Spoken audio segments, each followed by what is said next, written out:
오늘도 고백합시다. 주는 그리스도시요 살아계신 하나님의 아들이십니다. 오늘 이 고백이 또 우리 현장에 하나님의 나라를 이루는 고백되길 바라며 우리의 불신앙을 무너뜨리는 고백되기 원하며 또한 믿음으로 충만한 사실적인 고백되기를 주 예수 그리스도 이름으로 축원드립니다. 자, 지금 고린도전서 9장을 봐나가고 있습니다. 이 9장을 지금 세 문단으로 지금 이렇게 4일 동안 보고 있는데요. 그 중에 지금 이게 세 문단인데 어제 하고 오늘하고 보는 게 사실 한 문장 1절부터 14절까지가 한 문단이거든요.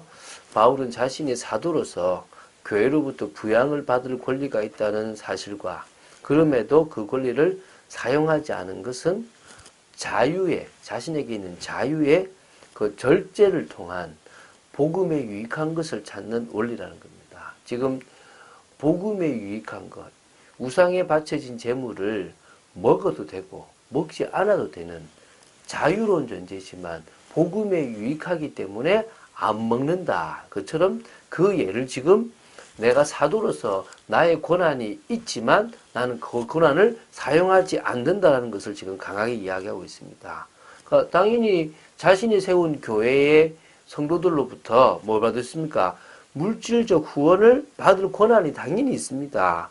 베드로나 다른 사도들처럼 결혼해서 아내와 더불어 생활할 수 있는 권리도 당연히 있습니다. 그런데도요, 자비량으로 복음 사역을 했고 독신으로 지내면서 노동을 하면서요, 그 이유를 그렇게 사역한 이유는 예수 그리스도의 복음을 전파하는 데 있어서 아무런 장애가 없도록 하기 위한 겁니다. 제가 어제 새벽에 어제 아침이죠. 봉천동에 보면 원천 재활요양병원이라는 데가 있습니다. 그 병원에 가서 많은 직원들을 불러놓고 그런 얘기를 했습니다.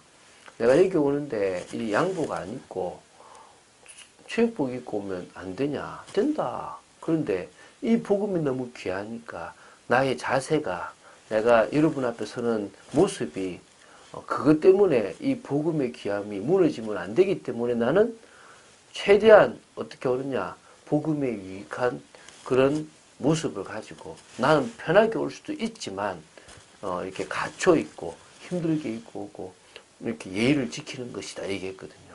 그게 어찌 보면 바울이 복음이 너무너무 중요하기 때문에 장애가 없게 하기 위해서 지금 바울은 그렇게 했다는 것입니다. 그래서 이제 이런 바울의 중심을, 바울의 헌신을 우리가 보고 배우면서 자유할 수 있지만 절제하는, 복음에 유익한 것을 위해서 안 하는 그런 부분에 대해서 우리가 진정으로 이해할 수 있을 줄 믿습니다. 오늘 8절부터 14절을 보면서 또 중요한 것들을 나누도록 하겠습니다. 내가 사람의 예대로 이것을 말하느냐, 율법도 이것을 말하지 아니하느냐. 사실 지금 1절부터 14절을 다 봐야 되는데 중간에 끊어서 봤기 때문에 좀 연결이 안 되는 것처럼 보입니다. 7절의 내용을 지금 가지고 질문을 한다고 보면 됩니다. 누가 자기 비용으로 군복무를 하겠느냐? 누가 포도를 심고 그 열매를 먹지 않겠느냐? 누가 양떼를 기르고 그 양떼의 젖을 먹지 않겠느냐? 라고 하는 그걸 가지고 내가 지금 사람의 예로 말하는 게 아니지 않냐? 율법에서도 말이 있다라는 것을 지금 이어가는 겁니다. 그게 이제 9절에 나오는 건데요. 자, 9절 10절 보겠습니다. 모세의 율법에 곡식을 밟았더는 소에게 망을 씌우지 말라 기록하였으니 하나님께서 어찌 소들을 위하여 염려하심이냐 오로지 우리를 위하여 말씀하심이 아니냐 과연 우리를 위하여 기록된 것이니 밭가는 자는 소망을 가지고 갈며 곡식 떠는 자는 함께 얻을 소망을 가지고 떠는 것이라. 지금 이게 신명기 25장 4절에 나오는 곡식 떠는 소에게 망을 씌우지 말지니라는 겁니다. 왜? 먹고 싶은데 못 먹으니까 한 번씩 먹고 싶으면 먹도록 망을 씌우지 말라는 것입니다. 이 말씀을 지금 바울이 얘기하면서, 그럼 그 소가 못 먹으면 미치니까 소들을 위한 말씀은 아니다. 성도들을 위한 것임을 지금 바울이 이야기하고 있습니다. 물론 소를 보고 먹으라는 거죠. 근데 그 밭 가는 사람은요, 그 소가 먹는 것처럼 이 밭을 가는 사람도 소망을 가지고 있다는 거예요. 곡식을 떠는 사람도 소망을 가지고 있는데 뭡니까?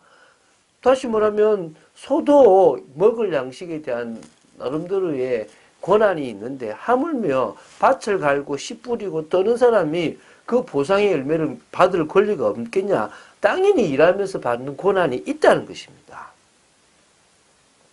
우리가 너희에게 신령한 것을 뿌렸은즉 너희의 육적인 것을 거두기로 과하다 하겠느냐?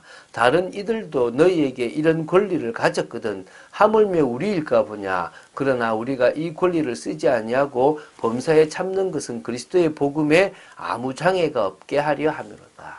이게 지금 바울의 중심입니다. 여러분이 이런 중심들을 배워가기를 바랍니다. 지금 8절부터 10절에서 신명기 25장 4절의 말씀을 인용해가지고 복음사역자들이 교회로부터 부양받을 권리가 있다는 것을 입증했습니다. 그러면서 11절, 12절에는 뭘 얘기냐면 그렇지만 보다 효과적인 복음사역을 위하여 바울은 그러니까 이 바울 자신은 이런 모든 권한을 스스로 제한했다는 것입니다. 그래서 로마서 15장 27절에 바울이 이런 말을 했거든요. 저희가 기뻐서 하였거니와 또한 저희는 그들에게 빚진 자니 만일 이방인들이 그들의 영적인 것을 나눠 가졌으면 육적인 것으로 그들을 섬기는 것이 마땅하니라. 그러니까 다시 말하면요. 이방인의 교회가 예루살렘 교회를 위해서 기쁜 마음으로 헌금을 했단 말입니다. 그들은 빚진 자로 했는데 무슨 빚을 졌느냐?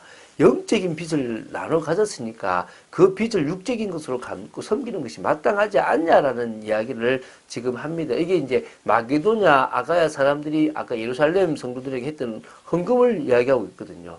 그래서 이게 지금 11절도 동일하게 들어가는 겁니다. 신령한 것을 내가 너희들이 뿌렸지 않냐. 그러면 육적인 것을 거두기로 과하다 하겠느냐. 내가 신령한 것을 뿌렸으면 육적인 것을 거두는 게 과하지 않는 거다. 충분히 가능한 것이다. 다른 이들도 너희에게 그런 권리가 있는데 나는 당연히 너희들을 심었겠고 거두었으니까 당연히 권리가 있다. 그러나 나는 그 권리를 쓰지 않는다. 뭐 때문에? 복음 때문에. 참는 것은 그리스도의 복음에 아무 장애가 없어. 나는 너희들한테 이익 얻으려고 복음을 전하는 것이 아니라 정말 내가 주님의 그 빚진 마음으로 했다라는 거죠. 제가 그런 마음으로 사역하려고 합니다. 또 많은 사역자들이 그렇게 하고 있습니다. 성전의 일을 하는 이들은 성전에서 나눈 것을 먹으며 제단에서 섬기는 이들은 제단과 함께 나누는 것을 너희가 알지 못하느냐. 이와 같이 주께서도 복음 전하는 자들이 복음으로 말미암아 살리라 명하셨느니라. 지금요 성전에서 일하는 사람들은요 생계를 위해서 다른 직업을 가지는 것이 아니라 백성들이 바치는 11조나 제단 위에 드려진 제물을 그들의 몫으로 할당받아 생계를 유지하도록 율법이 규정했습니다. 그게 민수기 18장 8절부터 24절 또 레위기에도 보면 많이 나오거든요. 근데 이 예시를 통해서 바울 역시도 구약의 성전 종사자들이 이렇게 받았던 그 권한처럼 복음 사역자들 역시도 그런 거기에 맞는 권한이 충분히 있다라는 주장을 지금 하고 있습니다. 다시 말하면 바울은 사도적인 권한 이것을요 교회로부터 당연히 부양받을 권리라서 할 수 있는데 자기는 뭐요? 하지 않는다는 겁니다. 다시 말하면 복음 전하는 자들도 복음을 전하는 가운데서 당연히 그 모든 것들을 다 받을 권한이 있다.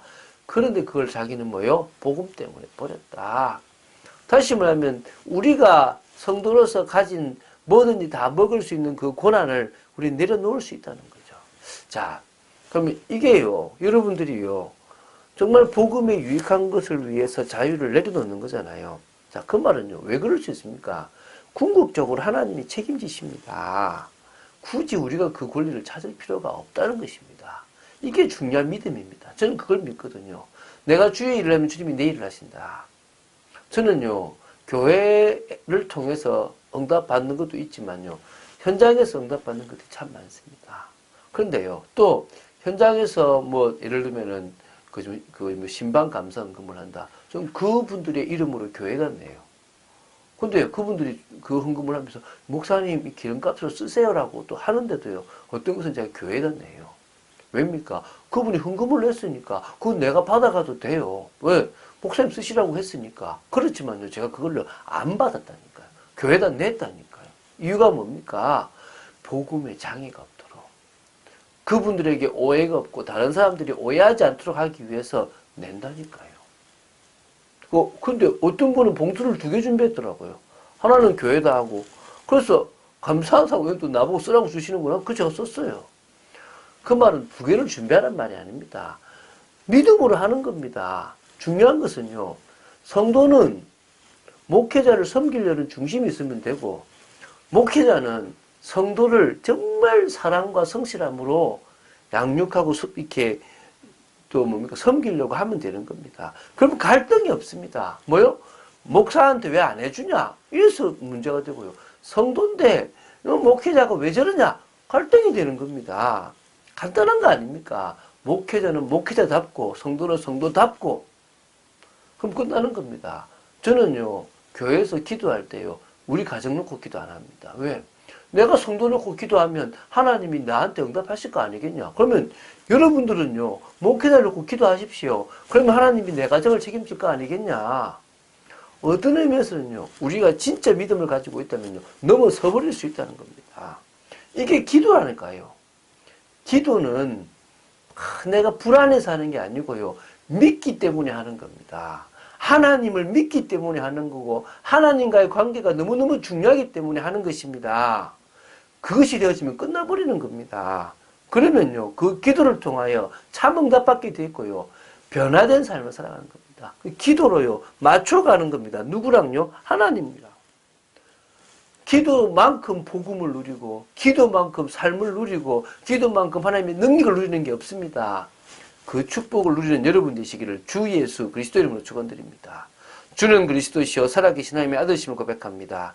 끝까지 흔들림 없이 믿음으로 나아가며 다 할 수 있고 다 권리를 주장할 수 있지만 오히려 복음에 유익한 쪽을 위하여 주장하지 않았던 많은 믿음의 선진들처럼 저희들도 그런 삶을 살아가기를 원합니다. 역사하여 주시옵소서. 은혜 내려 주시옵소서. 주 예수 그리스도 이름으로 기도드립니다. 아멘.